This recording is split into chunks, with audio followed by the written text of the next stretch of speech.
I'm here once again, like always, to prove my statement. I always say that chemistry was made the simplest. Um, this is going to be evident basing on the item we are going to go through.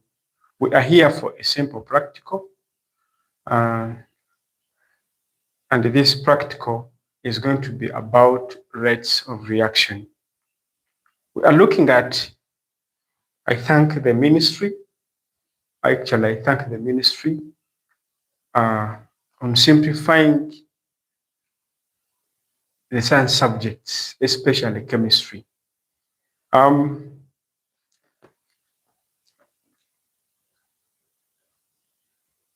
to cut the story short, if you want the item we are going through, you check the description of the video, this very video you're watching, check the description. If not, you go to the WhatsApp group, the item is there, or go to our website, the item is already uploaded there.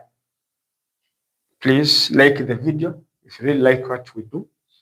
Share, invite other friends of yours to be part, and don't forget to like, to comment, so that we can improve our services. The item goes, to cut the story short, due to too much dust on Nakawuka Road, many taxi drivers have discovered that their taxis' interiors are becoming very dirty to the extent of dirtening the passengers' clothes. The current car cleaners along Nakawuka Road use water which leaves the interior wet, yet the taxi owners want to keep in business. Much as they want to clean their taxis. As a result, Tonny is planning to start up a cleaning company that does the dry cleaning using froth. Froth. I'm sure you've ever heard about this. So he wants to start dry cleaning the interior of the cars using froth. He has discovered that the froth formed from the reaction between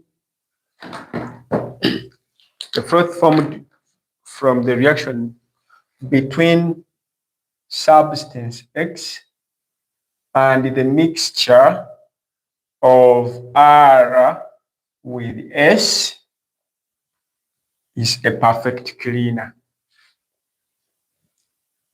Yes, the examiner went on and said that where S is a frothing agent, and the reaction between X and R forms a catalyst that boosts the rate of formation of the froth from S. However, he has heard that the amount of froth formed is affected by the concentration of solution R. We are going through the item.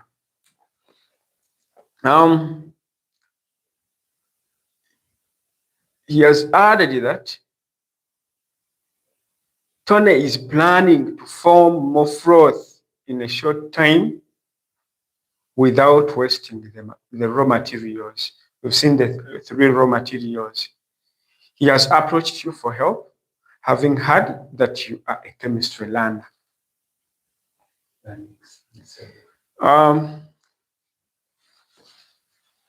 We have the substances. We have our substance X here. We have substance X. Apart from the item, the confidential from the setter, or the instructions given to us by the setter of the item, told us that we provide the following to the learners. Substance X, which is this, distilled water. He told us to provide you with a spatula. He told us to provide you with substance R, S, which he has said that this is a frothing agent, a stopwatch, a measuring cylinder of 10, a measuring cylinder of 25, and a measuring cylinder of 100. These are the things he told us to provide you with to aid you in this investigation. So as usual, the task goes: plan and design a scientific investigation using substance X, solution R and S, and distilled water so as to help Tonny make a perfect choice of concentration of solution R to use. Show how you've carried out your investigation, and then show treatment of your results, and finally draw a possible conclusion or conclusions from your results. To analyze the scenario, someone is the center of the item is telling us that there is too much dust. We know the effect of dust. And the center is focusing on the taxis, stating that the interior, we know that the interior of a taxi not only includes the body, but there are also seats of the interior inside the taxi. The seats are made of sponge, we know this, and a cloth covering the sponge. We have discovered that the passengers get dirty or have their clothes dirtied by the dust that actually stains or that attaches to the seats. This affects the passengers turn up in the cars. They are saying that the available washing people or the people that wash along the Nakawuka Road use water to clean. So that means they do more of cleaning outside than inside. We know that water wets, and if it gets to sponge, it takes long to dry. Remember, the sponge is even inside. So the heat from the sun will not reach there easily. So the taxi will take long. Yet the owners of the taxi would like to go on with their work much as they want to clean the cars. So Tonny has discovered this and has decided to start up a dry cleaning company that clean the interior of cars using froth.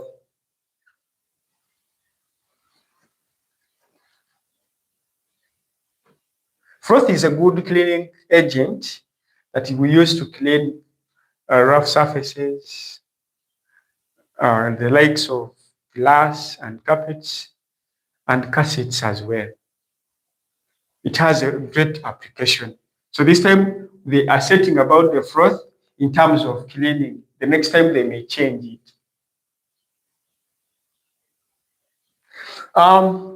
So they want us to use substance X, R, and S with distilled water.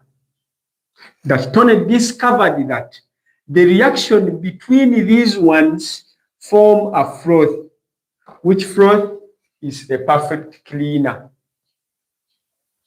like they mentioned. But you were given a hint in the scenario that substance S is the source of the froth. It is a frothing agent. But it alone cannot form froth that is needed by Tonny to clean the many cars that are brought to him. So he needs a catalyst that will speed up the frothing action of this solution S. He has it. He has brought you a sample for help. But in the statements, he has found out that the reaction, they say that this R, the reaction between R and X produces or forms a catalyst that fastens the frothing action of this solution S from the scenario. We are analyzing the scenario. So the reaction between R and X is just to provide the catalyst that will fasten the frothing action of this solution S. So they have not ended there. They said that Tonny has also discovered that the rate of formation of this froth from S is affected by the concentration of solution R. Yet this Tonny wants to make a large amount of froth in the shortest time possible. So we are going to investigate the effect of concentration in short, basing on the scenario, the effect of concentration of R on the frothing ability of S.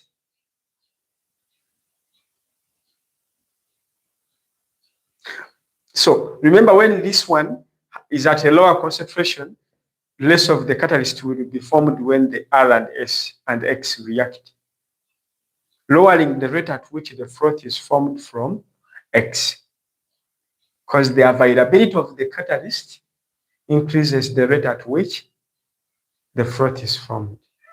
So among the things we are going to measure, they are stating in the scenario, there is the amount of the froth. They are also giving us a factor as concentration of R. So we are going to investigate the effect of concentration of R on the rate of formation of S.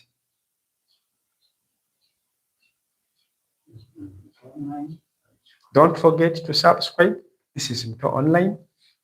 And we said, if you're not part of the WhatsApp group or the WhatsApp community, our contact, just reach us via 0703 278 231. You want any paper like the current item attempting, just visit our website, www.mtoonline.com. You'll be able to get our papers. They are there. So to cut this story short, I want us to go straight to the response, the expected or suggested response. We said a response, as we are planning to respond to a practical item, we should not forget the 4 stages. In an item, we plan.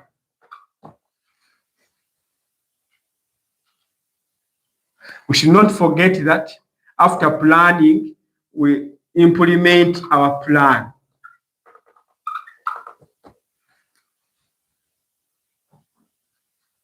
We interpret the results obtained,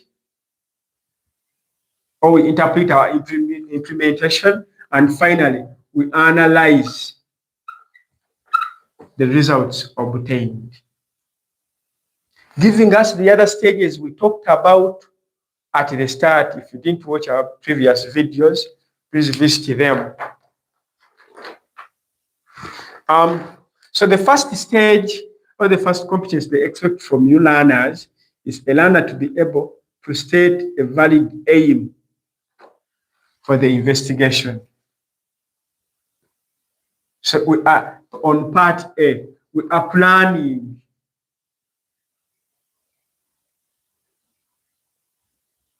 So they are telling us that in this investigation, I'm going to investigate the effect of concentration of R on the rate of frothing of substance S when X reacts with R. So what should be the aim? I want to find the aim of this investigation in the comment section. Your suggested aims. Think of the several aims before I even give mine. Think of those several aims before you continue. Think of the aims, please. Let me have. Currently, we have Banix Bongani. Bongani, I don't have your really name. Bongani, I would like to know your really name. Nachibuka Mary is with us. Amania Obed is with us. You're most welcome. Sawuf Pade Musa is with us. I'm also with you, Pade. Banix, I would like to know your real name. Please type it. And please reach us via the other number. Banix. The comments, I want the comments. Pade, what should be the aim of this investigation? Banix. What should be the aim of the investigation?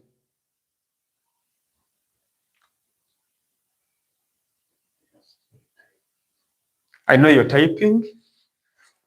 Let me wait as we continue. Let me suggest mine. I read your aims that you will give. So in this investigation, we are going to carry out an experiment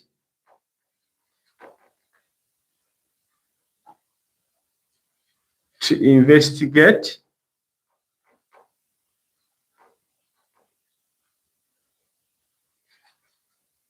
the effect of concentration of solution R on the rate of frothing of solution S when X reacts with the mixture of R and S. These are solutions. So I'm bringing in everything that was told us to be included. Actually, every key point that we need in this experiment. They want us to investigate the effect of concentration as the factor. Concentration of what? Of solution R. But how are we going to, on what? What is the key thing that we are investigating? The rate of what? Frothing. Of which substance? They told us that S is the frothing agent. That's what they told us. How does this one produce a froth? They told us when X reacts with a mixture of that S and solution R. So I'm bringing in all the key points that were stated in the scenario. And according to me, if I even read your aims, I've included every keyword in the scenario. I think it is clear.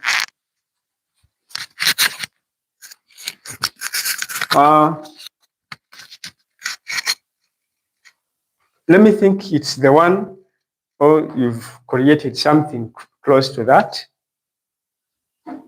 And I think we are good to continue. We said we have to state the hypothesis. And we said the hypothesis is simply the theoretical statement about the topic of investigation, but yet to be proven practically. I included this word rate for one reason, because they told us that Tonny wants to produce a given, a large amount of a froth possible in a minimum amount of time. So that's why I'm bringing in this word rate, because they talked of time in the scenario. So this is from Jeremiah.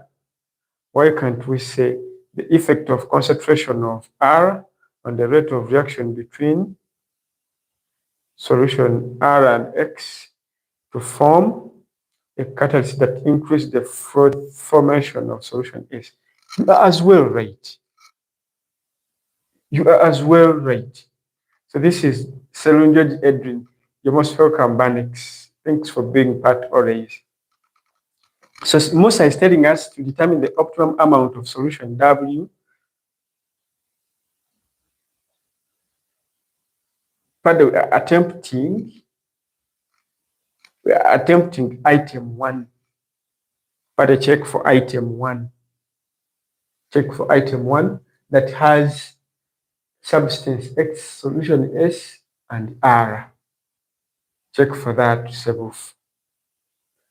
So Akol is with us. Thank you for being with us, Akol. Edwin. Thanks for being part. I like you very much. Hope you could call us as well. So the hypothesis, we said it is a theoretical statement, theoretically true or wrong, but yet to be proven practically. It should be in line with the aim of the investigation. The aim is investigating the effect of concentration of solution R on the rate of frothing of substance S.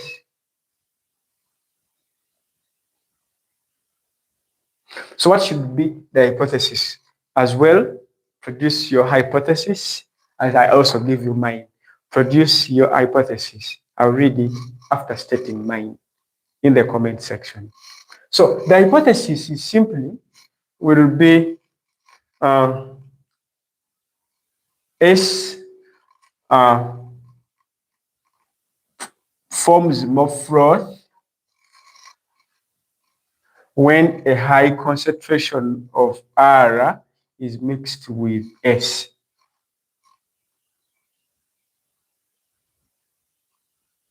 So according to Nyawuse, S forms more froth when X is reacted with solution R of high concentration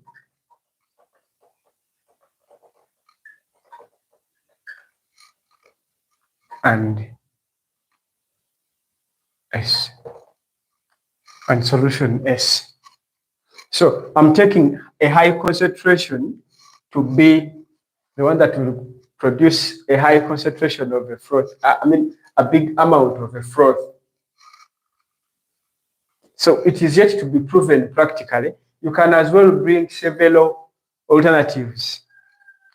Remember, this time they have brought the concentration as the factor.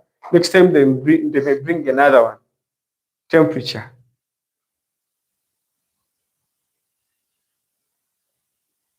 They may bring the amount of any reactant used. So any factor can be set.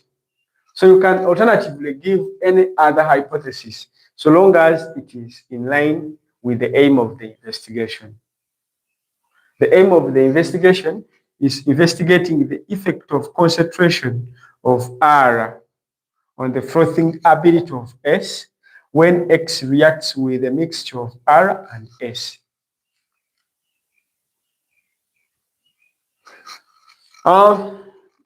We have to state the variables under planning. And I told you with my learners, we make a table and state the variables,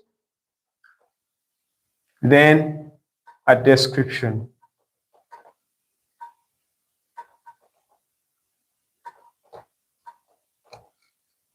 So we said we have three categories of variables, and they are clear. We have the controlled variable, that the one we keep constant throughout the investigation. And to me, according to me, you can as well suggest yours based on your thought of the investigation or the line of your investigation, your planning. But according to my plan, I'll take time. I'll set a standard time because it's not the investigation we are on. I will set the time for the reaction constant. I'll make sure I keep the time constant. I'll take the volume of solution S. I'll keep the volume of concentration, the volume of solution S constant. I'll make sure I use the same amount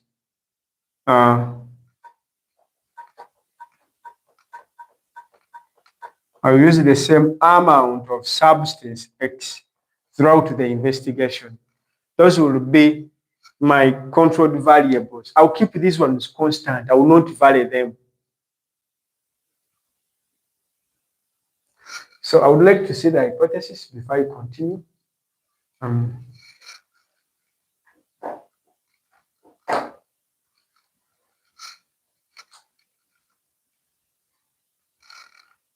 I would like to see the hypothesis. The hypothesis set by you people. I'm not seeing any hypothesis. I'm not seeing any hypothesis. Please, Banex, I would like to see your hypothesis. A call. Any hypothesis, please. Several. Jeremy, I need one from you, please. Jelly, I need a hypothesis from you as I continue. So to me, I'll keep these ones constant throughout the investigation, based on the scenario. We said we have to give the independent variables, and we said the independent variables will be those quantities we shall be changing such that we get results. So I'm going to be varying the amount, and the amount I'll be specific about it. I'll be specific about the amount. I'll keep the volume. The volume of solution are used. And I'll also vary the volume of distilled water added to R.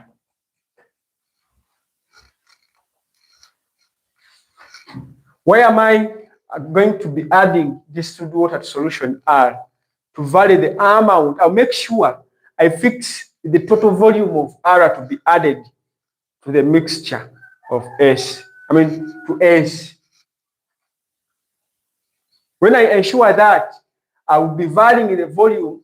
Like if I decide the volume of R to be added in set A, I'll add, for example, 10 cubic centimeters of R, then 0 for water.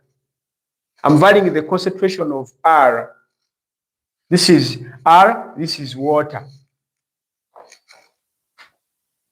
Then in set B, I will use maybe 7 of R and then 3 of water.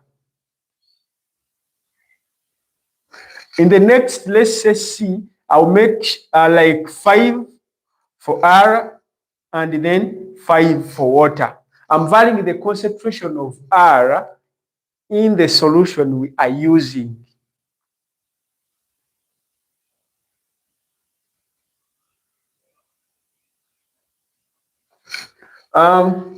I'm going to be at least making 4 sets of experiments.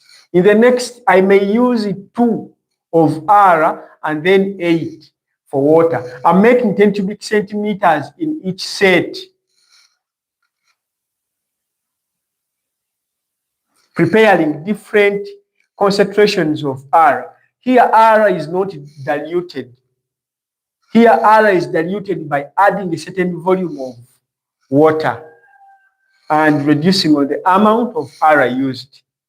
Here we are diluting it by using half R, half water. Even here, we are diluting it by adding a large amount of distilled water, small amount of R. I think we are seeing now the direction. I'm varying the amount of R and water such that I get results. I'm taking this one as an example of what we may do. We said I'm suggesting you can also have your option. So this is my direction. You can also have your own direction and we'll arrive to the same conclusion. So I will take these ones as my independent variables, directing me to certain results which are the dependent variables. And the dependent variable I'm going to get is the amount of froth obtained when the reaction proceeds as stated in the scenario. For these different concentrations of solution are prepared at a specified amount of time. That's why I kept time constant in my investigation. So my dependent variable will be the volume of froth formed in each set of the experiment. Will be my dependent variable. I'm going to set my time. I will say maybe after 20 seconds, because this is a fast investigation. It is going to take very little time. It is not a practical hydrolysis that will need a lot of time in minutes. I will use my time as maybe 10 seconds, 20 seconds, 15 seconds, not too much time. Since there is frothing, I cannot say 5 seconds because at first these substances, this solid substance may be held by the froth and it will need to penetrate the froth to reach the substance, the mixture of S and R down. So the 5 seconds will be very few. So I can take my time allowed for the experiment to be 10 and above seconds. So I record my dependent variable as the volume of froth formed in each set. After that time, my time I've taken is after 20 seconds. Not forgetting to bring in the factor of investigation as the concentration of R.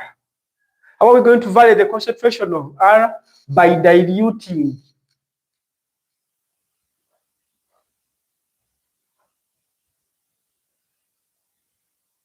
So, after stating the variables, we shall need to state the requirements. It is still under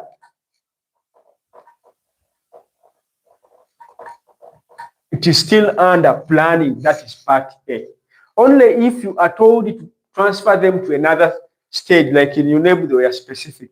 In this part, put this, and this. If you are not told, stating the requirements is under planning. So the requirements, for me, I always separate the apparatus from the materials. And we said the apparatus,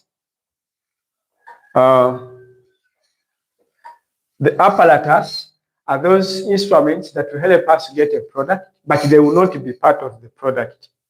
And then the materials will be those ones that may be part of the product. So we have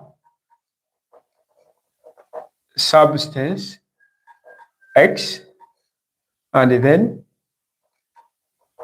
solution R. We need solution S, as well as distilled water. The apparatus, remember there is preparing. I'm going to take 4 experiments. I will need 4 small beakers. I'll use 4 small beakers to prepare these solutions. I'll give any name. So I will need, remember you have the chance of asking for anything you want basing on your requirement in the laboratory. So I will need 4 small beakers, which 4 small beakers I will use to prepare these solutions. I will need a measuring cylinder to measure S, that is 1, a measuring cylinder to measure R, 2, a measuring cylinder to measure this, those are 3, and a measuring cylinder I'll use during the investigation to obtain the volume of the froth from it. So that means I'll need, let me take 4 measuring cylinders. I will need to determine the 20 seconds I've mentioned. So I will need to determine this time. So that means I will need a stopwatch. For now, we use a stopwatch. Here's my stopwatch.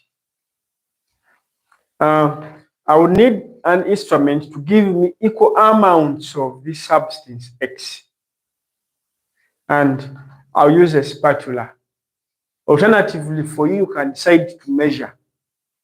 If I have 4 sets of experiments, you may decide to measure the 4 equal amounts of this substance, the solid substance, in terms of mass.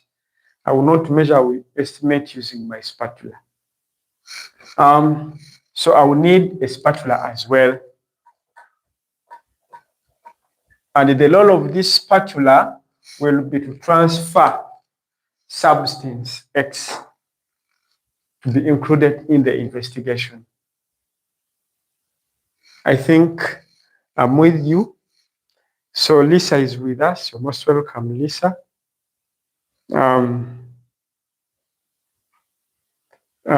Jerry gave us an aim here, an hypothesis, stating it that the increase in concentration of solution R increases the froth formation of S, not R, when X reacts with a mixture of R and S. That is a very nice hypothesis from him. Very nice.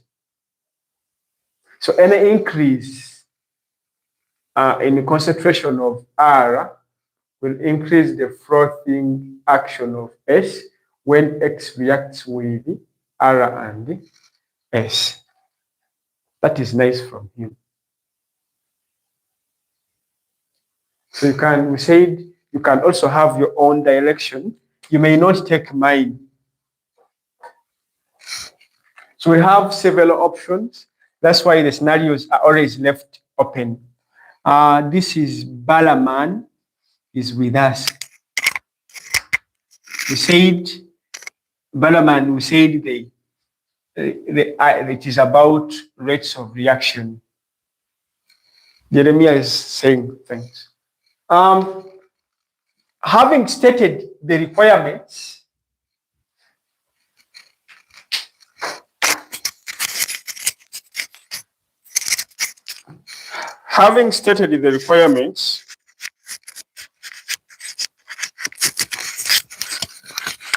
we can now state the procedures.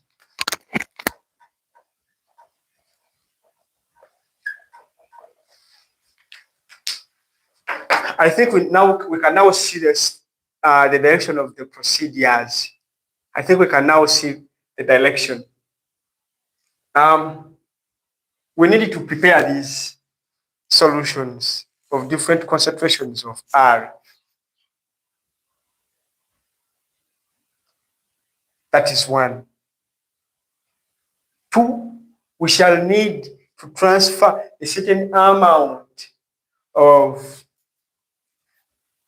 solution S into a measuring cylinder that we shall keep constant throughout all the investigations. When we decide 10 cubic centimeters, we shall go with the 10. If we decide 5, we shall go with 5 throughout the investigation. We shall need to use our spatula to transfer that amount of the substance X into the mixture of now S and R of a certain concentration in a measuring cylinder. So now I'm going to bring in my small measuring cylinders to prepare solutions. I'll give them an unknown. Let me do that.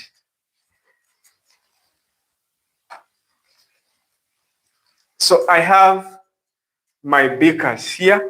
I'm going to prepare my solution. For solution A, I'm not going to prepare it. I will just measure it directly from R, and then I add it. I will prepare B. I will prepare C, and I'll also prepare D. So I'll prepare those ones such that I ease my investigation.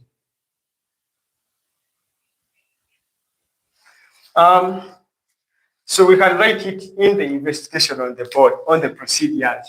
So different concentrations of solution R were prepared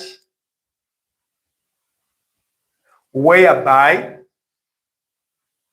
A was made by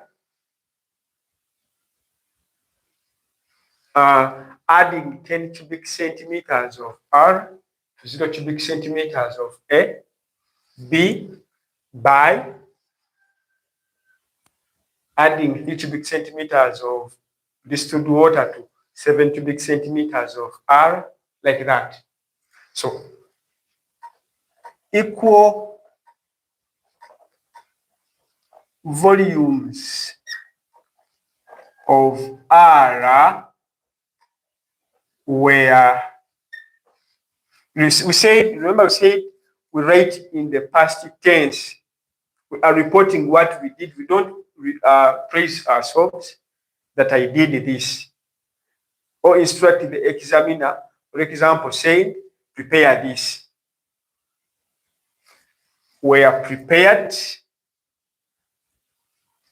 and named R1, R2, R3, and R4 by diluting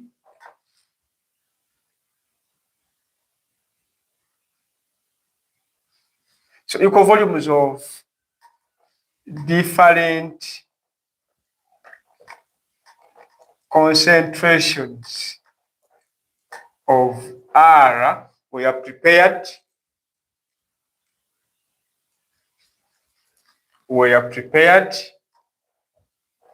so we can collect it well to make it better.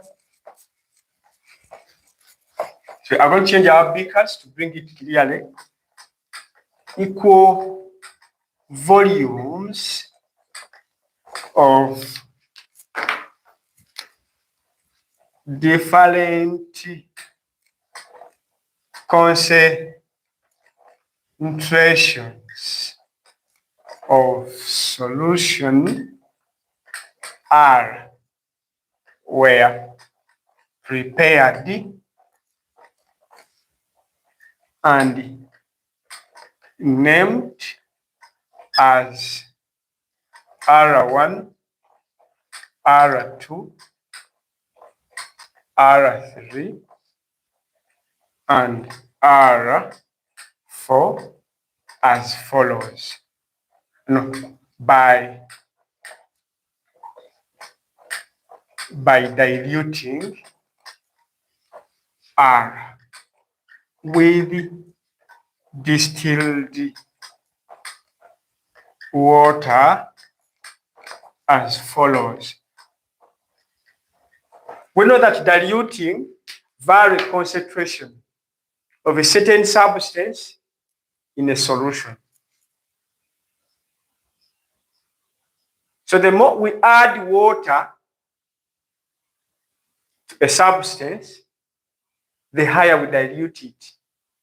And the more we lower the concentration of that substance in that solution we are forming.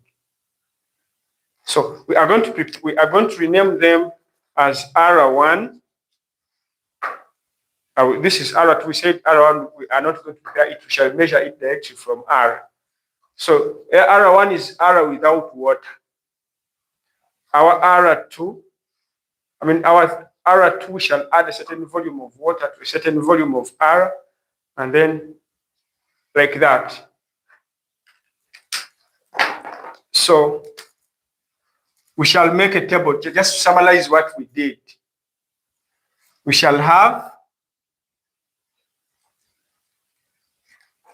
a solution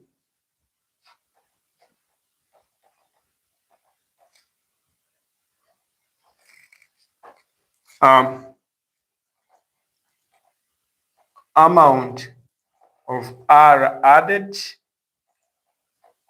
in cubic centimeters, and then amount of water added in cubic centimeters.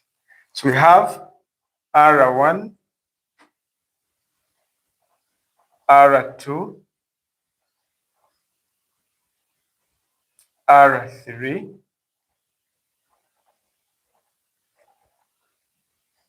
and then R4.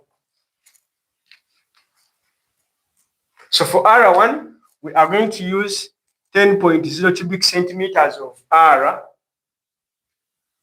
and we shall add 0.0 cubic centimeters of distilled water.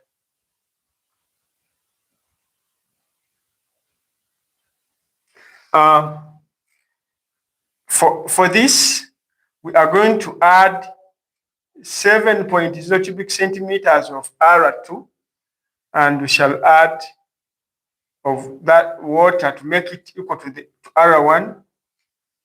We shall add 3.0. We are varying the concentration of R. This one was not diluted. This one is now diluted. For R3, we are going to use 5 cubic centimeters of R, and then that means we shall need 5 of distilled water to make it 10 also. So we shall also, for this, we shall use 2.0 for R, and then we shall add 8.0 distilled water. So I think we are now seeing the direction. We are varying the concentration of R.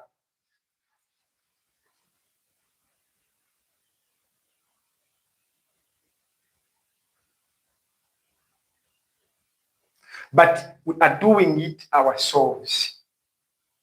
We are actually making the heavy duty light now, because the procedures we shall be having the solution R to be used. Don't write very many procedures. So my starting is preparing solutions R1, 2, 3, and R4. You know the aim is varying the concentration. So I've made sure I bring out my independent value at that stage.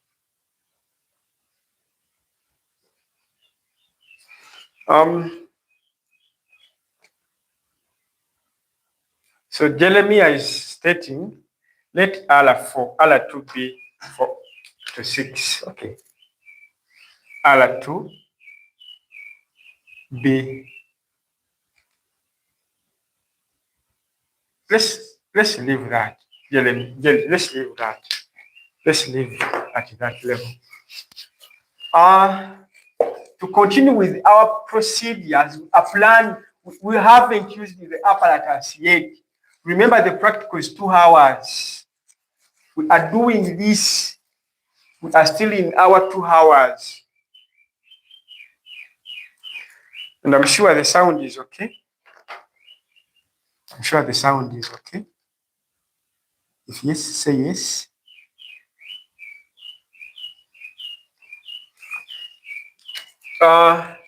Bungan, Idrin is telling us, what about stating the nature of the substance used as the independent variable? We were lucky that in the scenario, they gave us this. They gave us the independent variable. That comes when there is no option. We only have only specified substances, this, and this. There's no option for X. Adrian, if we had option for X, if we had solid substances in this investigation, we could also talk about the nature of the substance used. You may think I'm responding to you, Edwin.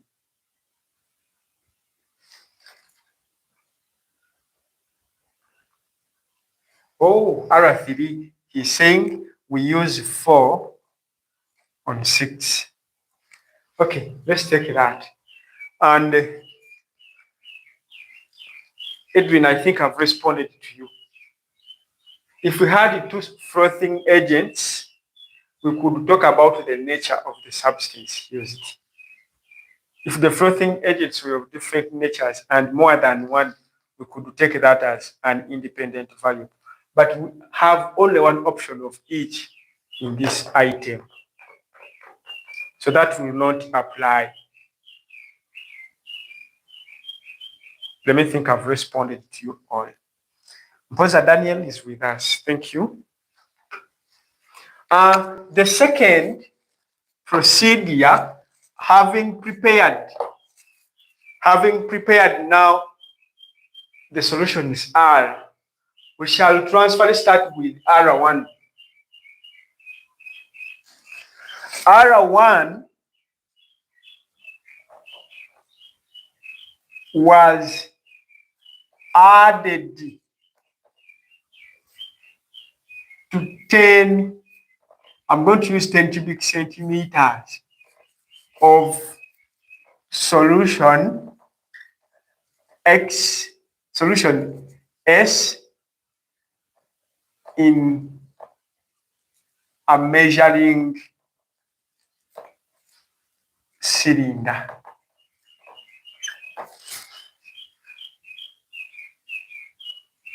So this means I will transfer 10 cubic centimeters of S into a measuring cylinder, And then I will add all R1, and R1 is 10 cubic centimeters of R without water. Let me think I'm clear. After that,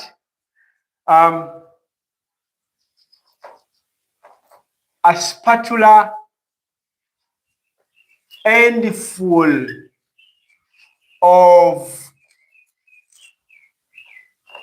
substance X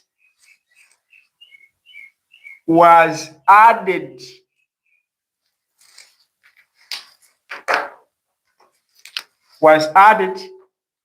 to the mixture, and the stop clock or stopwatch, for me I use the stopwatch, and a stopwatch started immediately.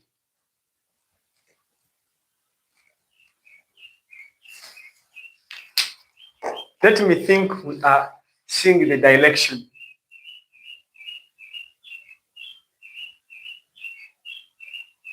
So when we add the R1 into the frothing agent S in the measuring cylinder, I will add a spatula end full, the end of a spatula of substance X into this, and I will immediately start the stopwatch. Why am I starting the stopwatch? Is to determine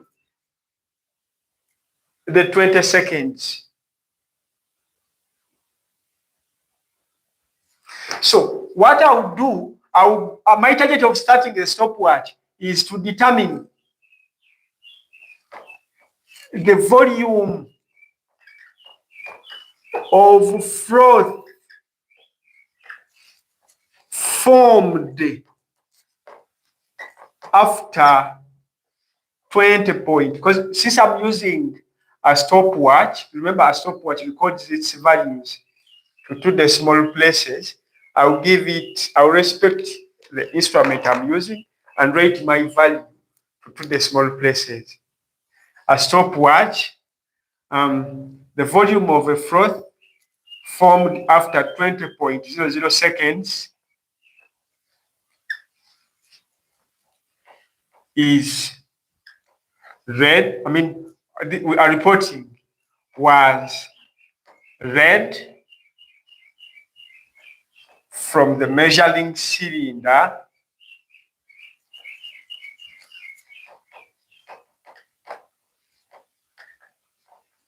and recorded.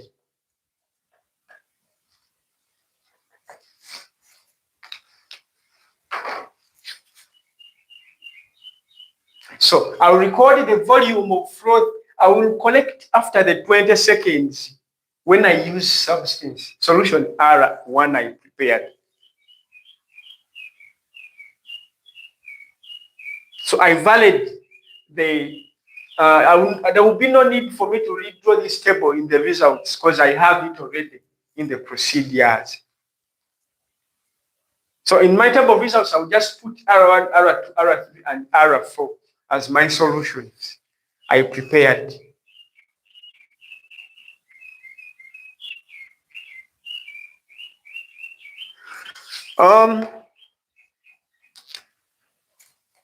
Then, the next procedure, I'll power out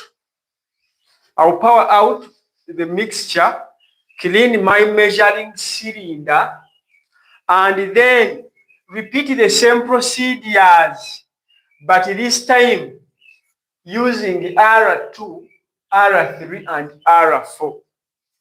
At the same time, reading the volume of the froth formed after 20 seconds, and then I record it also. So I've made the bulk work light. So the measuring, the mixture was powered. Measuring cylinder cleaned, and the procedures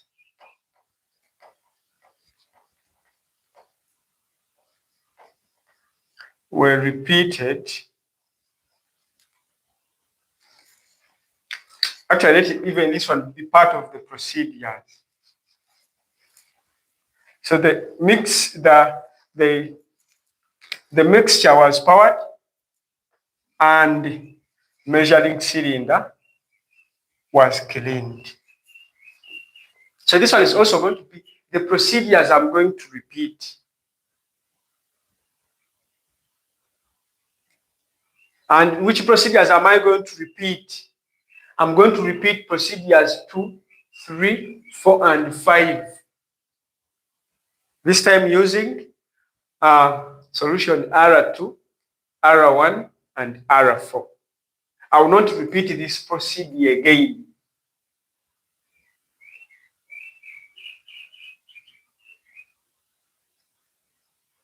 So let me take it that this is my procedure 1, procedure 2, 3, 4, and procedure 5. So I will say procedures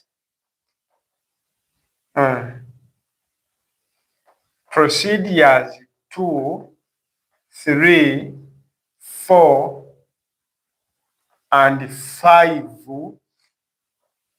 were repeated using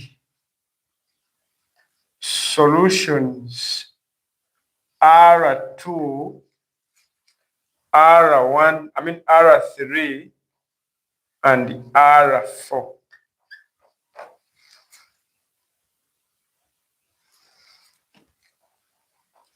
And the corresponding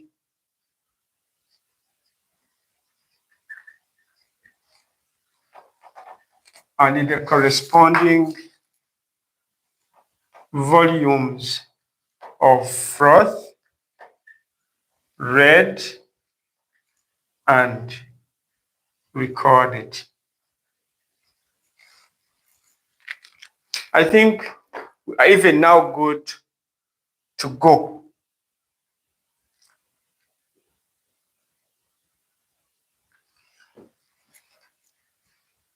I think we are good to go.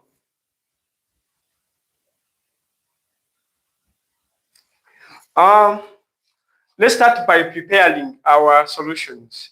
For R1, we shall use this very R. That will be our R1. For our R2, let's change R2 based on Jeremiah's requirement. Our R4 to be 109.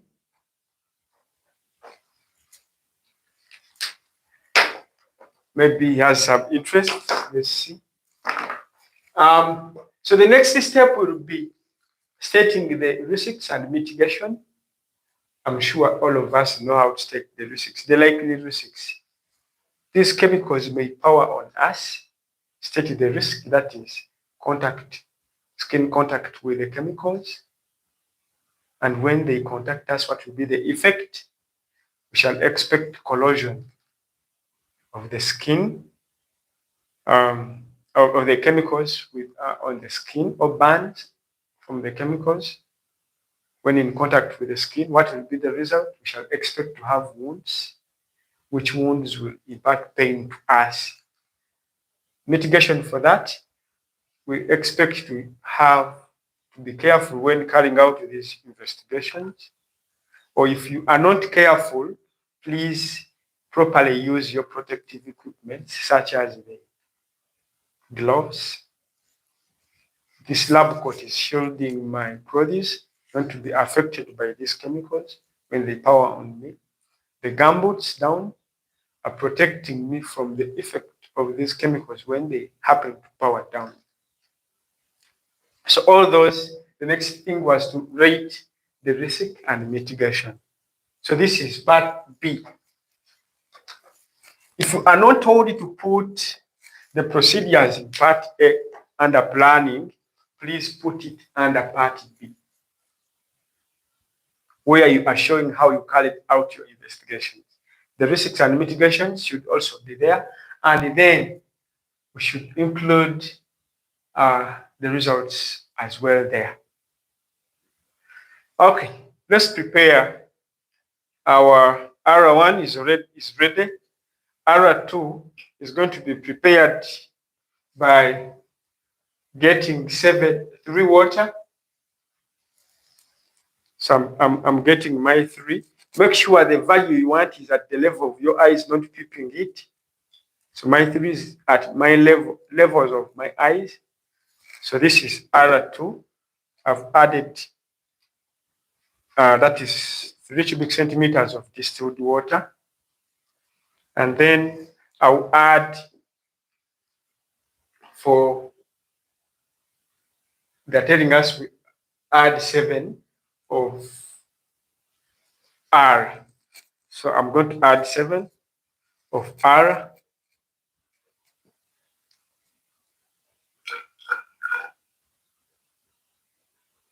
So my 7 is at the level of my eyes, and I think this is 7. That is 7. So I'll transfer the 7 to the distilled water. So these are my 10 cubic centimeters of R2. For R1, I will just measure this. For R3, I'm going to measure 6 of distilled water. So here's my distilled water. So I'm going to measure 6 distilled water. So I have my 6 at the level of my eyes, such that I make it an accurate. I carefully add to make sure that the meniscus sits on the line of 6.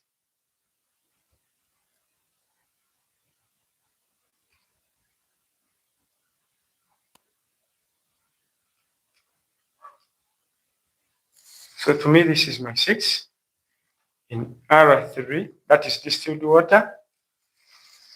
And I want, I'm going to measure 4 of, according to Jerry, I will measure 4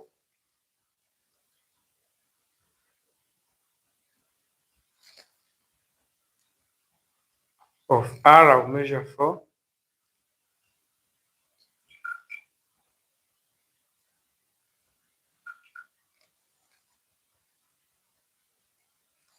So here is our 4.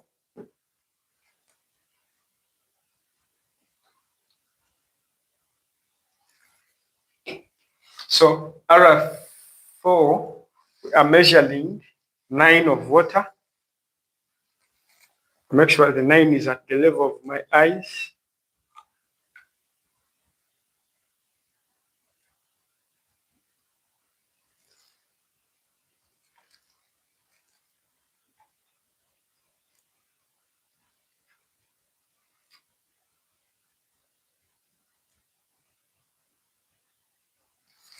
So here's my 9 of distilled water in R4. I'll add 1 of distilled water. This one will not give me 1. I'll use this one of 1. I'll clean it after.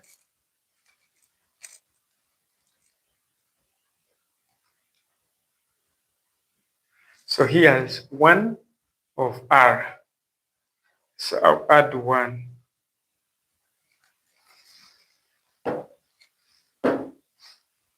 So try to check such that I ensure there is mixing between R and distilled water. So we have R2, 3, and 4. For R, we said we shall measure just 10 into onto. So I'll clean my measuring cylinder. So I'm going to use this one to transfer my my S. This is S. In the next procedures, I'm done with preparing solutions of R. So I need to add R1 to S, but we are using 10 cubic centimeters of solution S. That is in my plans. So I'll measure 10 of S. The 10 is in line. I mean the 10 on this measuring cylinder is in line with my eyes. So I'll measure 10 cubic centimeters. So this is my 10 into a measuring cylinder.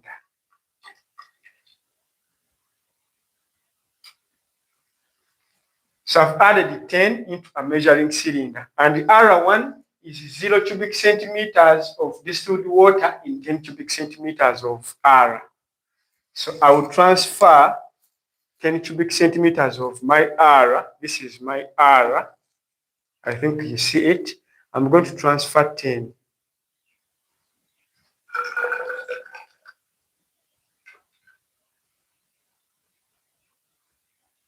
So this is my 10. I'm transferring 10 into S.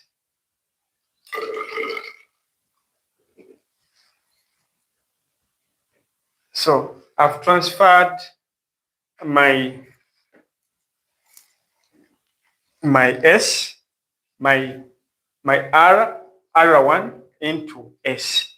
My next step is transferring a spatula end full of substance X to this mixture. And I will record the volume of froth collected after 20 seconds in my table of results. So before I continue, let me first create my table of results here so that I can just record the values I obtain.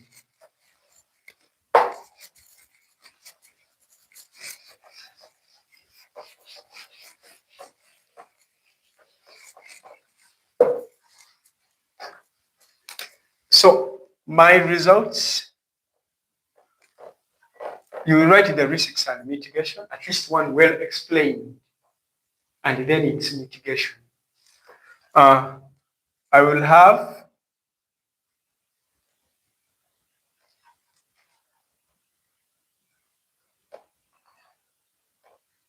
solution R I used.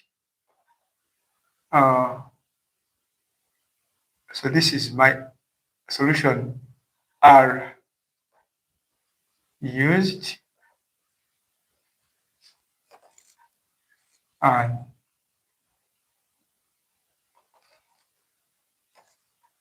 against volume of froth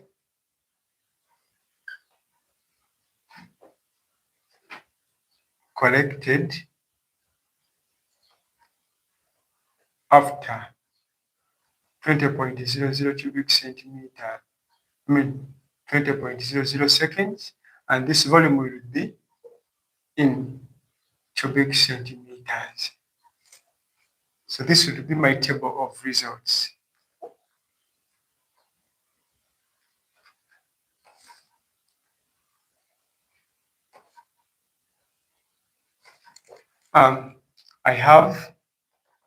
I used R1. I have R2, R3, and R4. So let's do that. So I'm going to add a spatula end full of X. This is my substance X, and this is the stopwatch. I'll start this side. This is the starting button. This changes mode. This one restarts or takes the readings back to 0 of a timer. So I'm going to transfer this substance and I immediately start a stopwatch. So on adding, I've started the stopwatch. I'm going to record the volume of froth obtained after 20 seconds. The amount of froth collected after 20 seconds. The ice should be on the timer exactly. So here, the amount of froth collected is 40. It is around here where we are holding. So the amount of froth collected is 46 when you look at the graduated scale. 46, I think you can see it. It is at the mark of 46. Remember, we added 10 cubic centimeters of R and 10 cubic centimeters of S. So when you added the two, the froth or the starting point of the froth was at 20 cubic centimeters point. So if it is reading 46, when you subtract it, let's have a table for the initial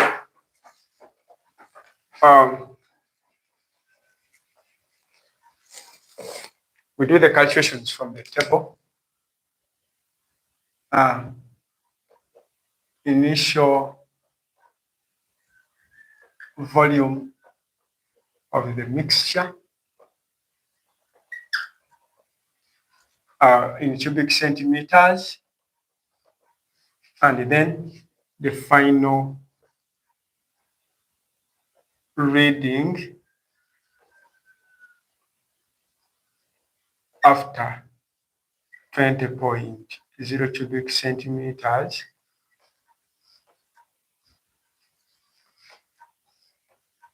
such that we can have the volume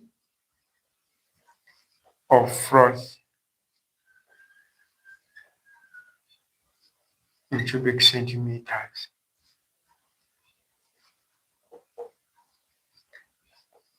After 20.0 cubic centimeters,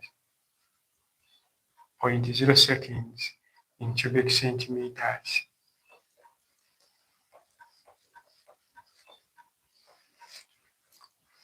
So this is after 20 seconds, and the volume will be in cubic centimeters. So the initial, before it started frothing, the initial was 20.0 in cubic centimeters. After 20 seconds, it was 46.0 cubic centimeters. Now, what will be the volume of froth? We shall subtract the final from the initial. So it will be, from my simple mathematics, it will be a 26.0. Why are we putting 0.0? The measuring cylinder reads, I will record the readings of a measuring cylinder to 0 and 1 decimal place.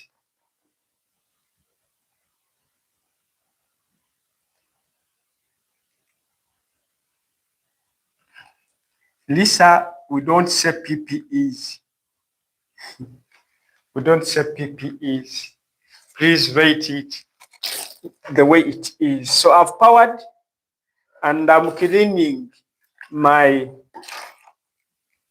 measuring cylinder I've just used. I've dried it well. I'm now going to use R2.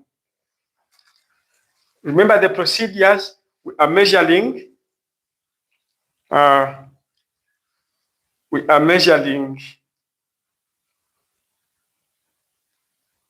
10 cubic centimeters of S. This is my 10 into this measuring cylinder. And we are adding R2. We prepared it already.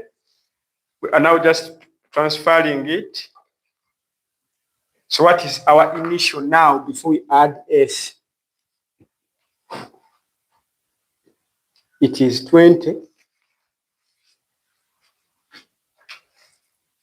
Our initial, it is 20.0. Let's take it that way.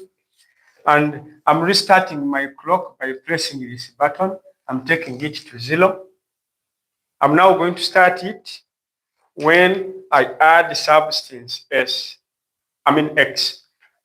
Immediately I add, I start. I'll record the amount of the froth collected after 20 seconds. So I'm adding. So I've started it.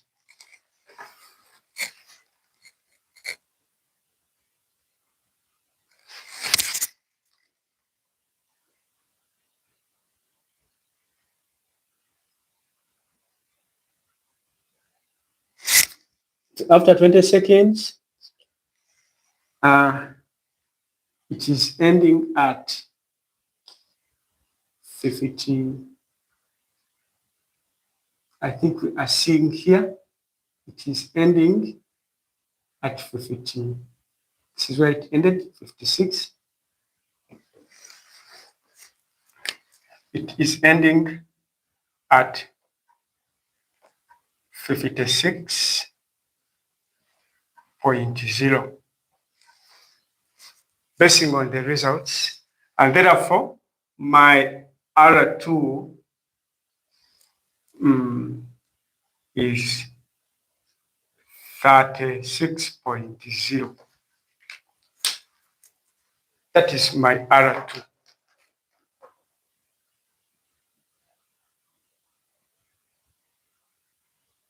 It may think we are seeing.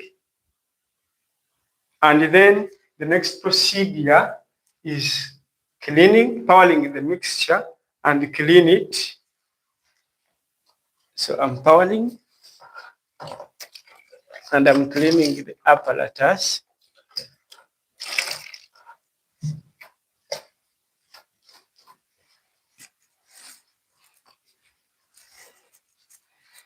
So I've cleaned it and I will restart my stopwatch by pressing this S button. Jeremy, are we together?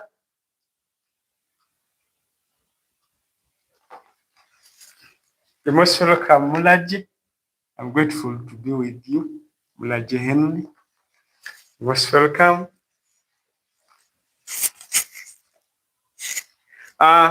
We are now going to transfer still 10 cubic centimeters of S.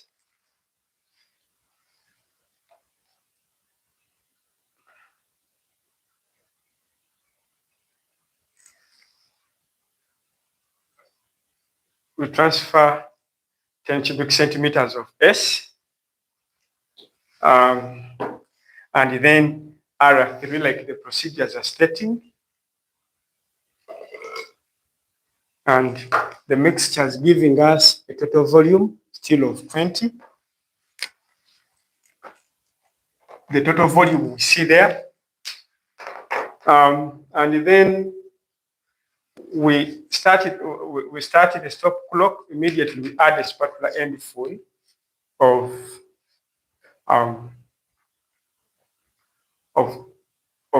X. So we started a stop clock. Immediately I add. So I will record the volume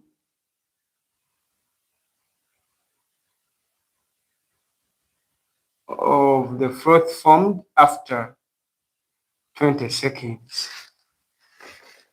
So the volume is this. The volume is 39. So the volume of the froth formed is 39. 39.0. So you can obtain the volume of the froth obtained now. Still, I will restart my stop clock, power the mixture, reclean.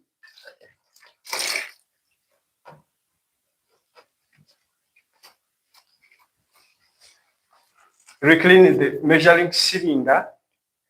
Again, measure 10 cubic centimeters. We are repeating the procedures, like we said, the procedures 2, 3, 4, and 5 were repeated using the solution R2, R3, and R4 and the corresponding volumes. We are recording the corresponding volumes now in the table of results. So we are recording, we are measuring 10 again. I want us to use all.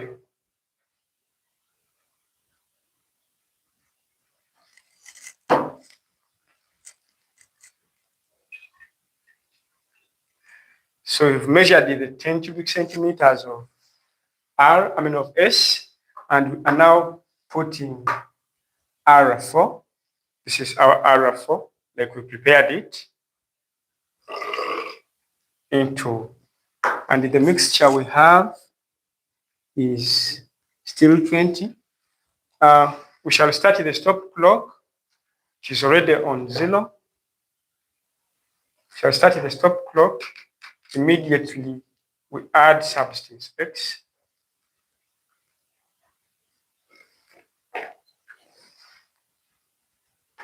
So we shall expect to record the volume of the froth obtained after 20 seconds. So my hand is on the graduated point. After 20 seconds, I will hold. The volume is this.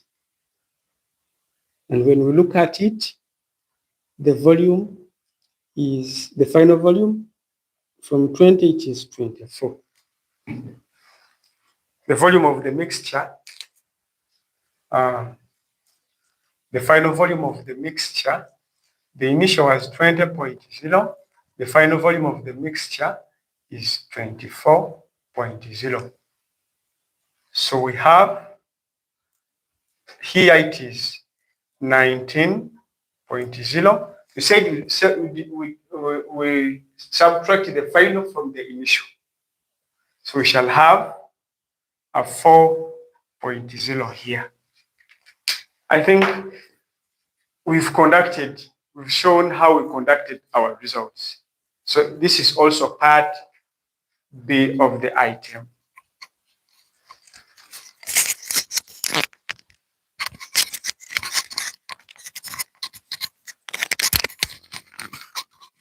Sorry for that sound loss. I think I'm back.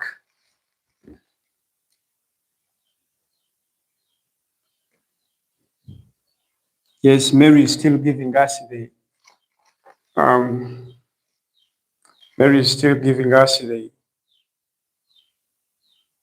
basics and mitigation. Thank you.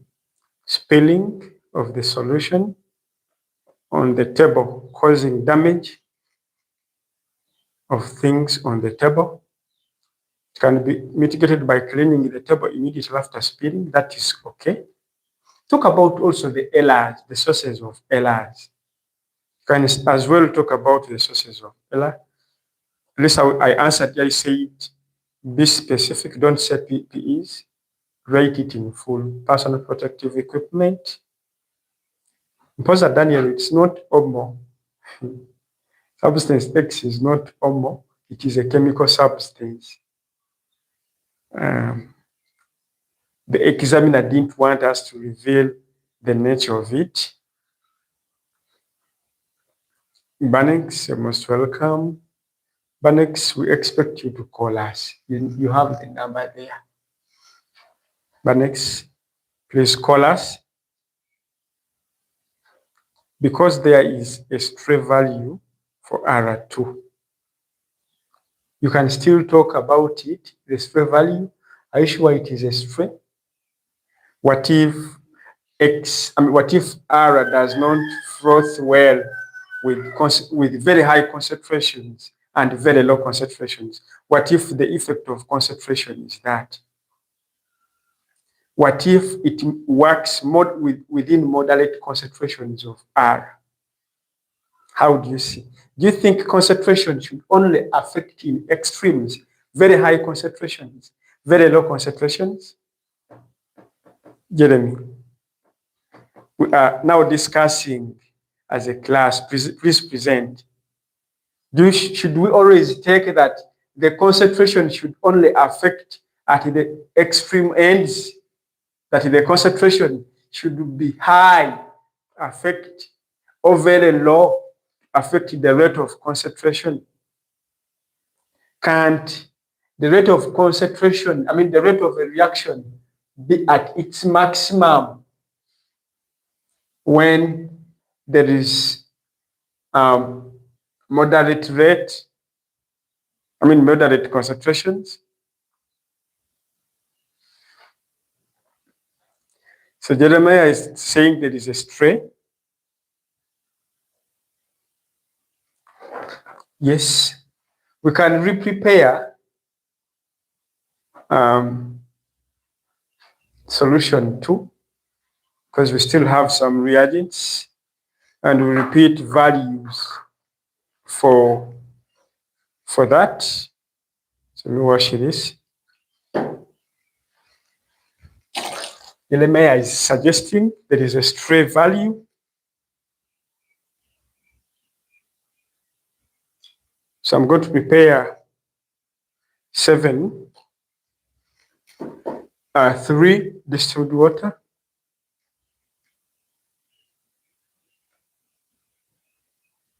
3 distilled water. 3 distilled water. Then 7, we repeat this value for R2. It is a stray value. We are seeing the trend, there is a reduction, but there is a stray value here. We should always expect that in experiments. And then 7,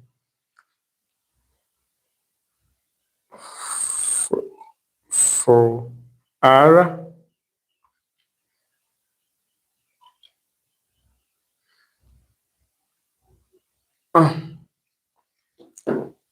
We said after use, we power the mixture, clean it.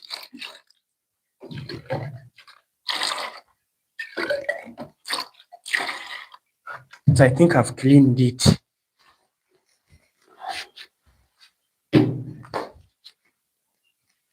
So I'll transfer the 10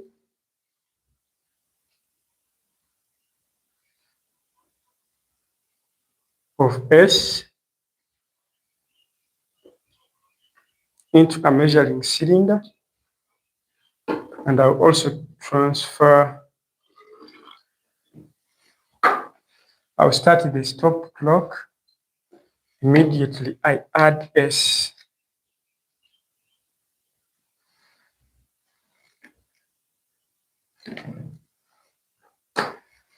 I will code the volume of the froth obtained after 40 seconds.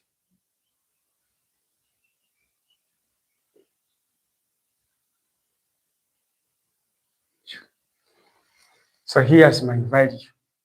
Still above 57. Jeremiah, it is still above 50.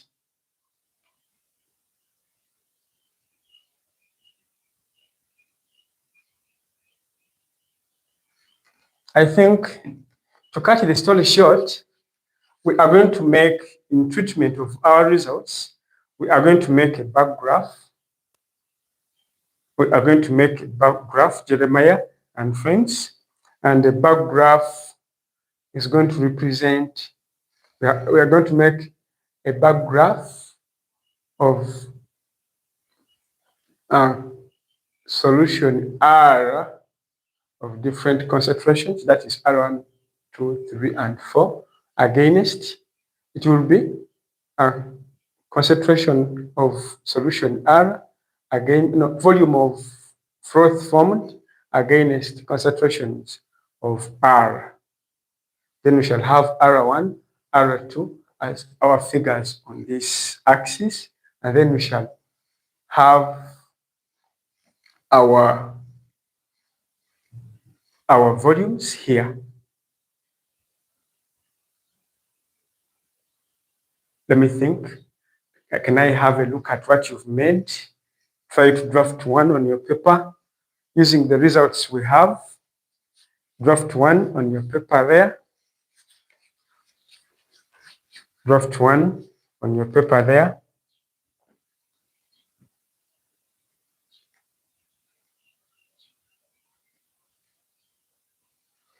Jeremiah is suggesting we use the effect is not of substance, ex Jeremiah. The examiner had a certain interest to bring out in this item. He wanted to bring it on your table to discuss about should the concentration be at the extremes affect the rate of concentration? The question is, Jeremiah, should the concentration be at extremes, meaning low or high, affect the rate of concentration? Can't the graph be like this? When this is concentration, when this is the amount of a substance formed, can't the highest rate of reaction be at a certain concentration? Should the graph be this or this? The question is to you learners following.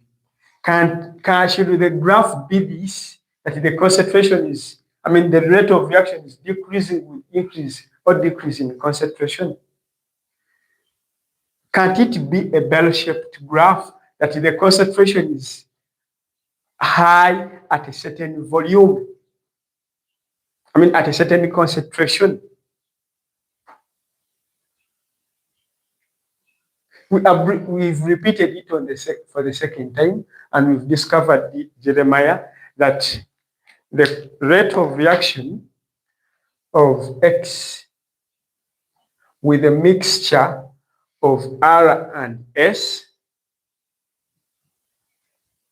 Jeremiah, if we are seeing, is at its peak at moderate concentrations of R than when R is at high or low concentration. Jeremiah, why do you want to force it to be at the extreme or low? Am I talking to you people? Great, Jeremiah is admitting. So we should also expect these cases where the rate of reaction is either at a high concentration, is high when the concentration is high, or high when the concentration is low. Even the extent where the concentration will be high at a certain concentration and low where the concentration is low or high. So you should expect that, please, learners.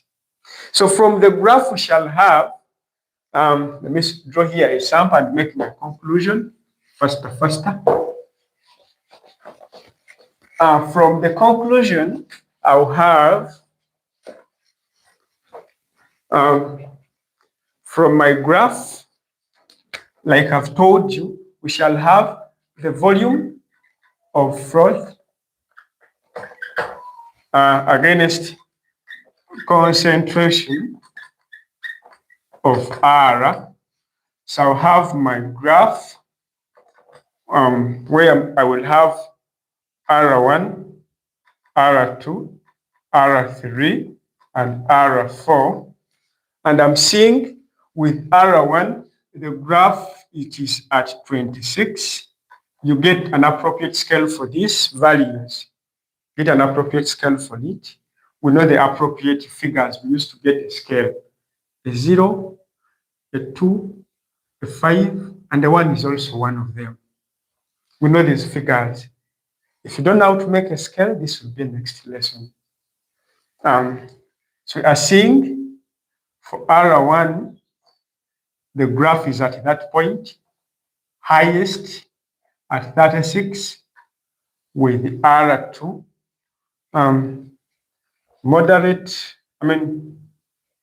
low with R3, and very low at 4 with R4. And from the results obtained, you space these bars, space them, don't congest them. You can leave a centimeter, and make it well.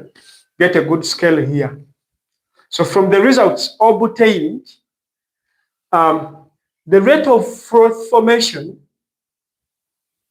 is affected by increase and decrease in concentration of R, and at its maximum at a moderate concentration of R. When a moderate amount of R is diluted with a moderate amount of water. From the results we are obtaining. Remember, from the interest of Tonny wanted to know the effect of concentration on, which concentration of R can make or form a froth within the shortest time. For him, the interest was time. And the time he wanted was the shortest amount of time. Which of the concentrations of R can produce a froth within the shortest amount of time without wasting resources? And I think, basing on the results, we are getting it. We've done it together, we've repeated it several times, and we are obtaining that. We are seeing this case where the concentration is affecting the rate of reaction, not in the extremities. You go sit down, read the books, check on this investigation. Muto Online, subscribe, share with friends, invite more of your other friends, please. We are Muto Online. If you have any question, you can pause it before we end it. The graph WS is asking, does the graph show time? The time was stated in the scenario, in the procedures, and it is taken as a controlled variable. So it will have nothing to do with the graph. Only if what we present on the graph is what we took as the dependent, the dependent or the independent variables. WS. The controlled variables cannot be reflected on a graph because they were kept constant. They were kept constant throughout the investigation. I think I'm clear with this. Only if you have any other question, but I beg I end here.